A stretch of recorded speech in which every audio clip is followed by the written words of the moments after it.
Alright, how's everybody going? I haven't really put out much of video stuff because I'm at a bit of a pause. Essentially, I don't want to buy parts for this car or any cars really, because say I buy, I don't know, something for this with the little money that I've got, because I don't have a lot of money at the moment. Things are pretty quiet with work. And then later on, I'll regret, it'll kind of be a waste of money if I can afford something better in the future. So there's also a couple of other things that I need to sort out. So that's my blue WRX. If you haven't seen any of the other videos, that's okay. You'll understand what's going on. No, you can't see it. There's my Cresta in the darkness. So, and then there's my white WRX out there. The Cresta snapped bolts for the clutch fork. I paid to have the gearbox removed. We looked at the clutch. The guy says, "Oh yeah, that looks great." I said, should I get it checked? No, it looks fine. Put the gearbox back in and it started slipping. So that's a bit of a lesson. If ever you've got your clutch out, always get it checked, because the thing looked fine. It's a HKS twin plate. The thing looked fine for all intents and purposes, and first drive back with my gearbox back in the car, started slipping. So pretty annoyed about that. To rebuild the clutch, it's $900, but to have the gearbox pulled, it's about another $700. Or it was $350 at the other place, but I'm not really going to go back there. I'm just going to get the whole one place to do it, the clutch shop, and it's $700 labor. So got to save up for that. Essentially, what this video is about is whether or not you should take on a project. Currently, I have the blue car. My Cresta was the project that I'd finished. And then the white car out the front wasn't really a project. Basically, to give the backstory, I originally bought one as a daily just before I finished the Cresta, because I missed driving around something zippy, even though the Cresta was diesel. I don't know, I guess I missed driving a cool car. So I had a white WRX, then I got rear-ended, and I missed the WRX so much that I bought that one, and I bought a replacement engine for that one for $750, put the engine in, and boom, I had my white WRX back. But before I completed the white WRX, I had in fact bought this blue 97 car. Now, the reason I bought this blue 97 car was, in the listing, it had a, you can see it. So this is a 97 STI version 3 heads, and then it's got a 207 short block. So a version, I don't even know now, version 9, version 7, 04, version 7, there we go. So for anybody who knows Subarus, it's got version 3 STI heads, which are shim under bucket, more aggressive cams, sodium filled exhaust valves, blah blah blah. And then the bottom end is forged pistons, usually forged rods, but mine's got BC rods, and it's got a better crank, etc., and can take more horsepower. So that's that. Now I've spent a fair bit of money on this. I guess I'll just pull this off. How can you see it there? This is the back side of it. So we've got a Blausch Dominator XTR 1.5. Yeah, I'll try and show you the turbo. So there's the turbo there. I've repainted the manifold. These are some 850cc side feed injectors in some Chinese rails. So essentially I've basically had the bottom end freshened up. I'm not going to go into it all. If you want to find out about that, have a look through my channel. There's some videos and stuff. But what prompted me to make this video is this thing and these things. So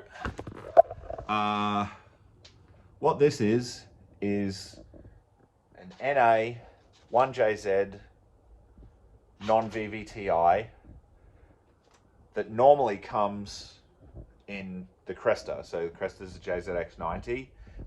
This is out of a mate's JZX90. And these cams here are Kelford 272, 278. So they're quite aggressive cams. I do want to put cams in my Cresta, but I don't want anything that aggressive because what it does is it moves the power band right up the rev range. So essentially, it's not that you don't have any power, but it can make it quite laggy and then you have all the power. Whereas what I'm sort of going to go for is, so a lot of people just keep the stock cams for response. What I'm going to do is hopefully go with some 256 Jun cams, which have quite a high lift, but the duration on the lobe isn't excessive. So it's the duration on the lobe that pushes the power band up the rev range, but the lift on the Jun cams, they're Japanese brand, very, very old Japanese brand. They've got quite a high lift. So it's like 9.5 millimeters of lift, something like that, which is quite excessive. If you compare them to, say, Kelford, which is this brand here, they do a 260, and I think the Kelford cams with lift is under 9 millimeters, for example. So, and I think these ones here, these 272, 278, are, I think they're 10 mil lift or they're high 9, so like 9.8. So, anyway, the thought was, because my friend actually gave me these cams, because one's damaged on one of the lobes because the machine shop forgot one of the shims, because he had his head rebuilt and they forgot one of the shims on one of the buckets, and the cam lobe gouged the edge of the bucket and damaged itself. Brand new cams too. And my mate said, look, you've got that NA engine, why don't you chuck them in that? So the thing is, and this is the whole point of this video, is like that blue car right now, I've got some money, but I just don't want to spend any more money on it right now. And I thought, well, what about this engine? What can I do with that in the future? And the biggest thing about building a car, like for the blue car, I basically know what it's going to cost me. And what I do is and I did the same with the Cresta, is I made a list. And as I went through, like with the Cresta, that was the first build that I'd done in a very, very long time. I used to have a Corolla. But that's probably my first ever real sort of proper build. And with the Cresta, I had several of these lists on A4 pieces of paper that I would update periodically as I learned about different things, you know, how fuel systems work, what injectors you need, what parts you need for what, blah, blah, blah, because I knew nothing. I converted that thing from diesel to petrol. And as you know, as I gathered new information, I'd write it down. And so the idea with this was, because I'd like to have a drift car. I mean, I've probably got too many cars at the moment, so I'll have to probably cull some down. But eventually I'd like to have a track car. And the decision is, you know, do you buy something that somebody else has built, possibly already has all the bits and pieces, all the hard work done, which is a very, very good idea if you're not buying a piece of junk or something that's just going to blow up or another money pit. Or do you, or do I, you know, plan out a new build? So what I've got here is, this is just for the engine, and I just thought, well, what would it cost, or what would it take to sort of turbo this and to put the cams in? So here's the cams, they were free. I'm sure I could do it myself, but I think you may have to relieve part of the head for the large lobes to spin around in. I think, I don't even know yet because I haven't had a look. But the engine was free. Then there's uprated springs that will use the stock retainer. The retainer's a little piece on the top of the spring. Aftermarket springs generally come with a titanium one, but we don't need that. So you can buy just the springs. That should be good enough for this large duration of a cam. Again, I would have to double check that. $280. So solid buckets. So the bucket is what the cam pushes on, and for example, what makes this engine different is the shim, because there's shim on bucket, there's shim under bucket, and there's shimless buckets. Regular normal engines or a regular 1JZ has shims on top of the bucket. If you're going high performance, so a regular WRX engine has shims on top of the bucket. That you can generally tell whether it's an STI or a WRX head, is the shims are on top of the bucket. This one here has shims under the bucket. That's generally what people say makes it an STI engine, although there are people on the internet that will argue and say that they have WRX heads with shims on the buckets. Anyway, or you can get buckets that have no shims, and a lot of engines you can convert to shimless buckets. So essentially the bucket has different thicknesses, and so that's what I would do with this thing. So solid buckets, they're $10 each, needs 24 of them, $240. We would do the valve stem seals, that's $46.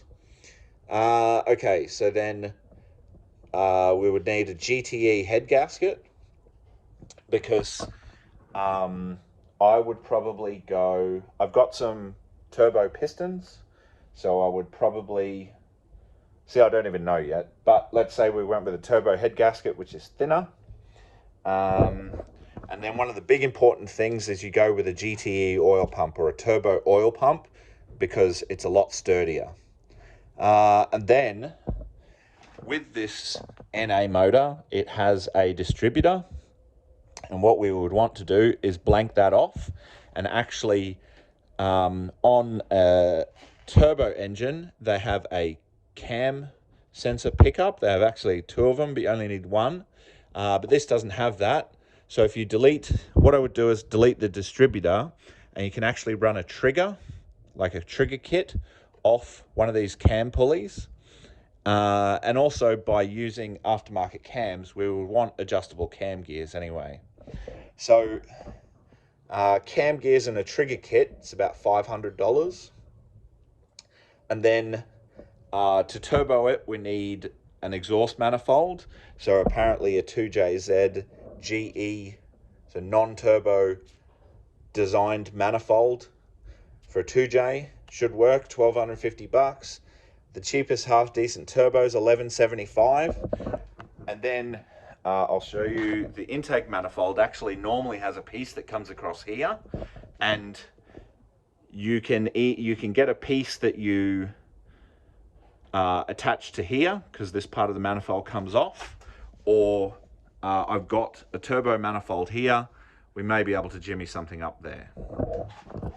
But essentially the point is to plan everything out. Now, I've got a free engine and free pretty aggressive cams, and to turbo it, the total cost I've got here, and this is not including a new water pump, valve cover seals, a new timing belt tensioner, gaskets, injectors, all sorts of shit that I haven't even thought about, and it's at $4,000. So say, yeah, that's it. It's $4,000. That's not including injectors. So the injectors here are probably 380 cc. There might not even be that. So we would need injectors, an aftermarket computer, which is probably at least $1,000. I know in the Cresta, the computer and loom and getting all that set up was, I think it was $4,000 all up for the ECU and the wiring loom. Now, admittedly, that's a motorsport wiring loom done from scratch, but that's just $4,000. So I guess my point is, know what you're getting into, and I'm sure you will have heard this before, but get your budget and double it, because it's going to cost way more than what you first thought. With the Cresta, I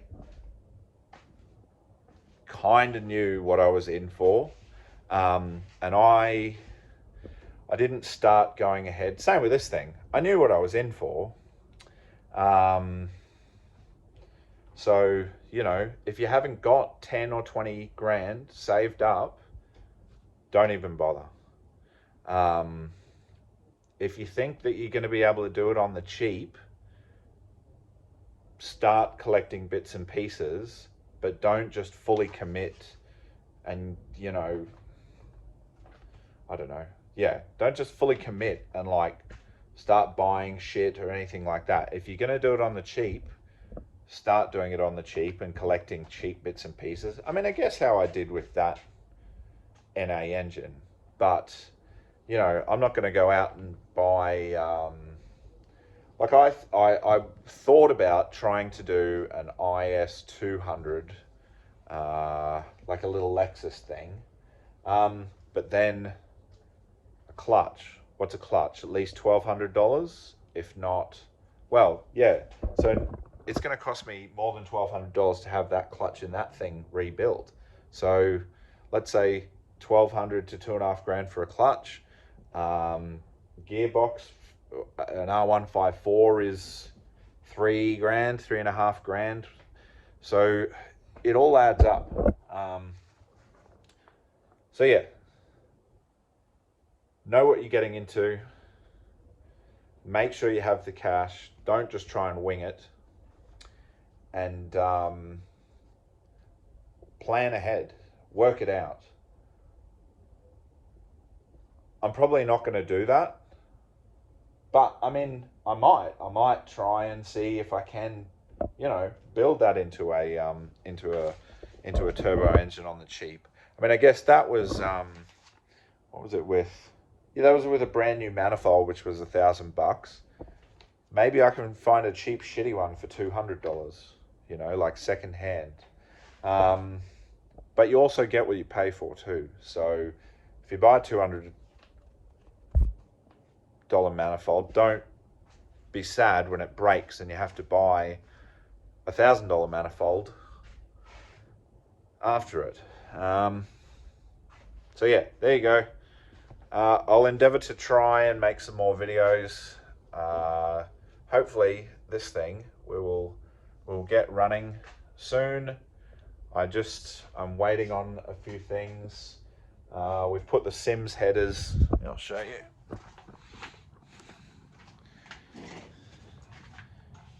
I don't know whether you can see. No, you can't see. Hang on. There you go. We've got Sims racing headers on there. But because I've got a 2.5 litre sump, I might even, if I can afford it, buy some really nice ETS headers or some Killer B headers. Because we do have a nice turbo and we've got the 2.5 litre sump there. So yeah, there you go. Plan your shit. Write stuff out on paper. You can always work it out on paper beforehand and overestimate too. You know, I've written $1,250 for a manifold. There's, you know, that's you might get one on special for $1,000, but you're better off writing $1,250 and then having $250 left over than writing $1,000 and then having to pay $250 and the money bite into your shit. All right, thank you.